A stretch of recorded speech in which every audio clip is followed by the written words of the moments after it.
urukundo n'undi mukobwa, this is my true story, ariko nari meze nk'umuntu urimo kwihanurira cyangwa guhanura ubuzima bwanjye bw'ahazaza cyangwa bw'ejo hazaza, kuko umukobwa neza nari mfite mu bitekerezo bijyanye, umukobwa numvaga nshaka kuzabana nawe, udukarite ukuntu agomba kuba ameze, uyu munsi niwe mukobwa ndimo gukundana nawe, ari nawe mukobwa nshaka kubabwira ko nyine umutima wanjye ukunda. Ndamukunda, narababwiye ngo I don't know how to fake to pretend about life man. Kandi ikindi ntago nzi ngiye guhisha umuntu nkundana nawe. Nyine buri muntu aba afite ukuntu yizera ibintu byo. Wowe niba ukundana n'umukobwa ukumva wamuhisha, njyewe ntago ariko bimeze. Nkunda umukobwa witwa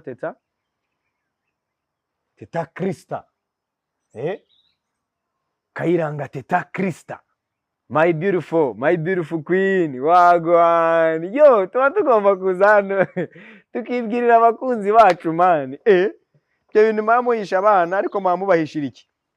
Baba basa nabi, baba bitameze neza. Ku rukundo rwagiye he man? Urukundo rwa nyarwo rwagiye he? Aho umuntu aba proud ya mugenzi akavuga ati yo, I'm very proud of this person cause yo, Teta Kayiranga Krista is my soulmate. Yo, she's my soulmate, she's my love, she's my queen, she's my best friend. So I'm very proud of her and I will be proud of her big time. So indirimbo yitwa Siswing niyo nahereyeho, haranarimbye ngo mu mutima mbitse foda ibyiza ufite benshi bazabona.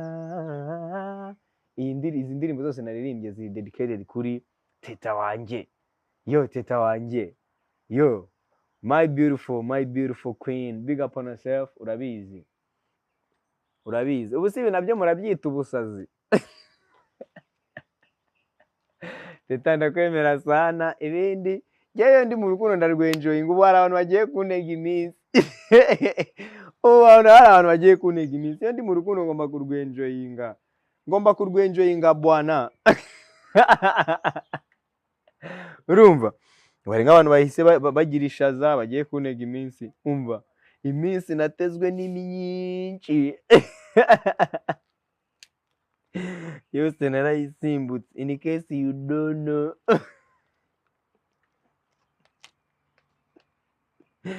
In case you don't know. Muze munyiyungeyo dukundane, twikorera ibintu byiza, naho ibindi byo kungirira ishyari n'ishaza, ibyo biboro narabirenze. Ni nk'abantu b'abafana b'abahanzi njya mbona bandika muri comment zanjye.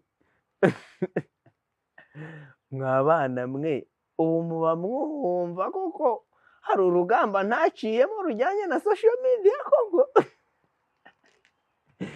Reka mbagire inama rero, ibintu bijyanye na social media nabiciyemo, umva imbuto zisharira.